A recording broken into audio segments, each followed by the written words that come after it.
Olá, eu sou o professor Alexandre Medeiros, de Direito Administrativo. E hoje nós traremos algumas importantes alterações no regime de improbidade administrativa. Como sabemos, a Lei 8429 de 1992 disciplina o artigo 37, parágrafo 4º da Constituição Federal, que determina a responsabilização pela prática de ato de improbidade administrativa. E essa lei, 8429 de 1992, foi profundamente, substancialmente alterada em 2021 pela Lei 14.230. Entre as principais alterações no regime constitucional de improbidade, nós temos a exclusão da modalidade culposa de improbidade, de modo que, atualmente, só é possível falar em improbidade a título de dolo. Não há mais a figura da improbidade culposa. Existe ainda uma discussão se esse dolo seria o dolo genérico ou o dolo específico. Em alguns tipos previstos na lei de improbidade, há uma previsão específica deste fim especial de agir, que se conhece como dolo específico, um tema já superado no âmbito do direito penal, mas que ainda persiste no âmbito do direito administrativo. Então, existe ainda essa discussão. Seria o dolo específico, o dolo exigido para toda e qualquer espécie de improbidade administrativa ou somente em algumas situações? Então, é uma discussão que demanda uma análise mais detalhada. Em todo caso, podemos afirmar que a improbidade culposa deixou de existir. Portanto, só é possível falar-se atualmente em improbidade a título de dolo. Outro tema muito importante e que sofreu profunda alteração foi o regime prescricional. Houve uma unificação do prazo de prescrição para a ação de improbidade administrativa.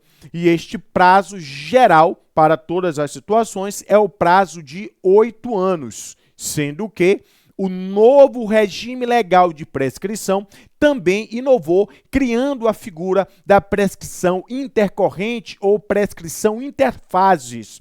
Essa prescrição, ela reduz pela metade, ela cai pela metade. Então, a prescrição geral é de 8 anos, essa prescrição intercorrente entre fases condenatórias, de conteúdo condenatório do processo, é de 4 anos.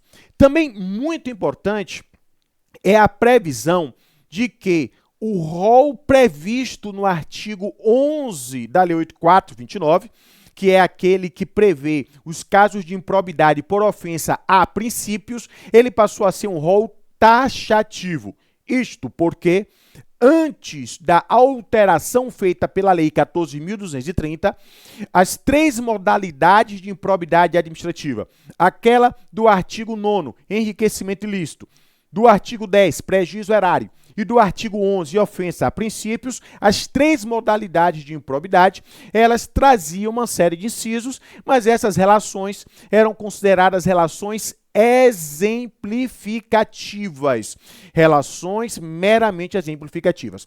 Com a alteração feita pela Lei 14.230, o rol do artigo 11, que é aquele que traz os casos de improbidade que atentam contra princípios, este rol do artigo 11 passou a ser um rol taxativo, de modo que ou a conduta se enquadra exatamente em algum dos incisos do artigo 11 e ela será considerada improbidade por ofensa a princípios, ou ela, não se enquadrando neste rol específico do artigo 11, não poderá ser considerada improbidade por ofensa a princípios.